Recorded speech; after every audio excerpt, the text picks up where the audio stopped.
So, ito na nga yung part 2. So, sa ministry, ganun talaga. Ang ministry ay nag-uumpisa sa iyo. At ang sunod, ito ay bago mag-public ministry.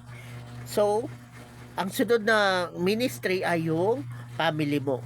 Kasi, sila ang makakakita kung talagang pinaghaharian ka na ng Diyos. Makikita nila yun, mararamdaman nila yung presence ni Lord through you. So, yun.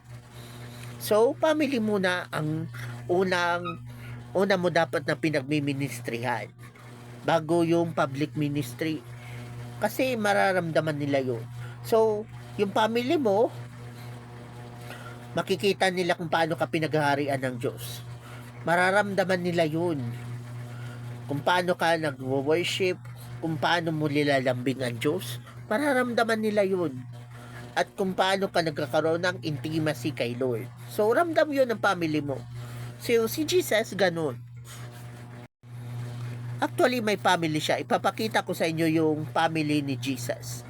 So, sa ministry, sa tradisyon kasi at sa kultura natin, si Jesus ay only child. Pero mali, mas kailangan makita natin ang katotohanan na si Jesus may mga kapatid din. Hindi siya only child. Okay? So, yun na nga.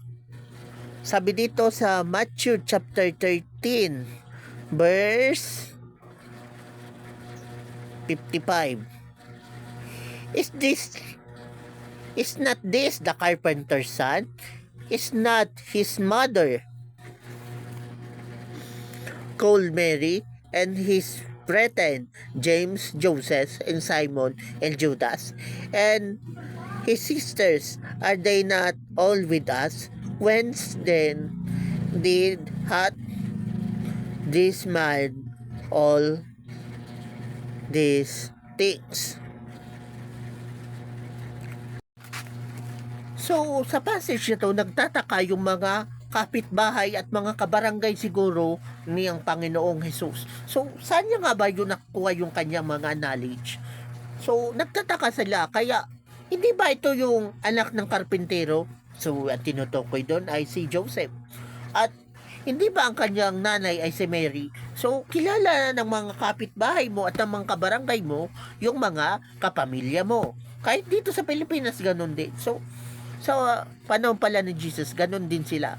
So, kilala ng mga nasa paligid mo yung kung sino ang kapamilya mo. So, ganun ang context noon doon. So, kumbaga, kilala rin kasi sila. So, kilala si Joseph, kilala si Moses, ay si Mary, at si Joseph. So, alam nila kung sino ang parents ni Jesus. At alam din nila kung sino yung mga kapatid, biological brother and sisters of Jesus Christ. So, mali ang tradisyon at kultura na only child si Jesus. Okay?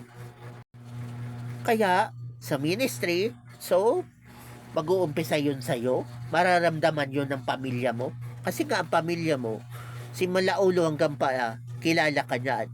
Isang tingin lang sa'yo ng parents mo, alam kung nagsisinungaling ka o hindi. So, alam din nila kung totoong pinaghaharian ka ng Diyos, kung paano mo nilalambing ang Diyos, kung paano nagde-devotion ka, kung paano nila mararamdaman ang Diyos through you. So, bago ka mag-public ministry, pamilya mo muna. Kasi nga si Jesus, doon sa silent 30 years niya, family muna, doon muna siya nag-ministry. At yun. And yes, mag-uumpisa yun sa'yo. At mararamdaman yun ng pamilya mo. So kayo, kung hindi pa ninyo nare-reach out ang buong mong family, panahon na para mag-isip-isip kayo kung paano niyo sila mare-reach out. Pwede niyo silang ipag-pray at i-empower naman kasi kayo ng Holy Spirit, magkakaroon din sila ng conviction na tumanggap sa Panginoong Jesus. So, ganun din ang nangyari sa akin eh. Kasi yung nanay ko naging backslider. So, pero kalaunan, dahil bumalik ako sa Panginoon, so, So, nag-church na ako ulit. Nag-church na kalaunan doon, pati si mami. Nag-church na rin siya at nakabalik kaming lahat sa family kay Lord. So, lahat kami nag-serve kay Lord. So, kumbaga, kung pag pinaghaharian ka na ng Diyos, alam mo yan in personal level, in private level. Alam mo na kahit na ikaw ay nag-iisa, alam mo na kasama mo ang Diyos. Di ba? So, una, mararamdaman mo yun sa sarili mo. So, personal and private. Ikalawa, mararamdaman yun ng family mo. Bago yun maramdaman ng iba, mararamdaman mo na yun ng family mo. Ikatlo, hindi sa iyo issue ang finances. Ang pagtataysan, pag-o-offering, kailanman hindi yan issue sa iyo. Kapag ninalambing mo si Lord, alam mo kung tama o mali ang pagtataysan and offering. O di ba? Kaya magtataysan at offering ka. Kasi gusto mo siyang sundin. Kasi nga alam mo na obedience is better than sacrifice. Di ba? So yun. So sa personal and private, family, finances, at ito na, yung taong nasa paligid mo, mararamdaman nila ang Panginoong Jesus through you. At, syempre, mayroon kang leader na gumagabay sa'yo. Hindi pwedeng wala. Kasi, sundalo ka.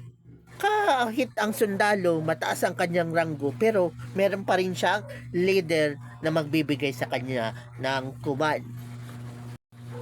At makakasama niya doon sa tinatawag na command conference. So, doon sa command conference, may master plan doon, may battle plan. Ganun din sa ministry, may battle plan.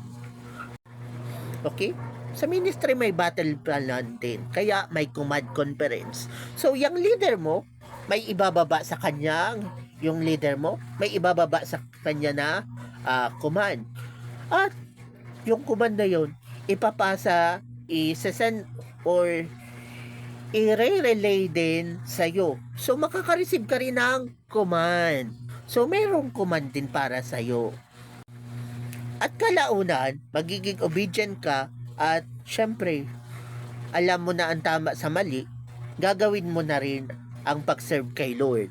At syempre, magiging leader ka na rin. So, kapag yun, so may leader ka at kalaunan, magli-lead ka na rin. So, may mga kailangan mo na rin na i-lead. So, doon na mag-uumpisa ang tinatawag na public ministry. So, doon pa lang mag-uumpisa ang public ministry.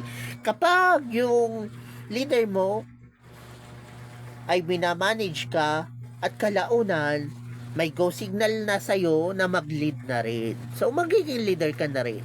Doon na mag-uumpisa ang public ministry. Kahit ang Panginoong Hesus, may public ministry mo siya. So, yung public ministry niya, 3 years lang. So, may silent 30 years siya. So, ngayon, alam nyo na yung pattern.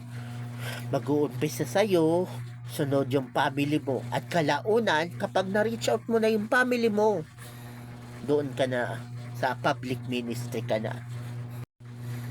So, sa amin, ang tawag sa leader ay cell group leader.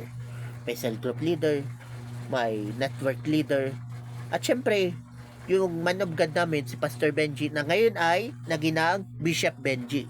So, yun. May chain of command.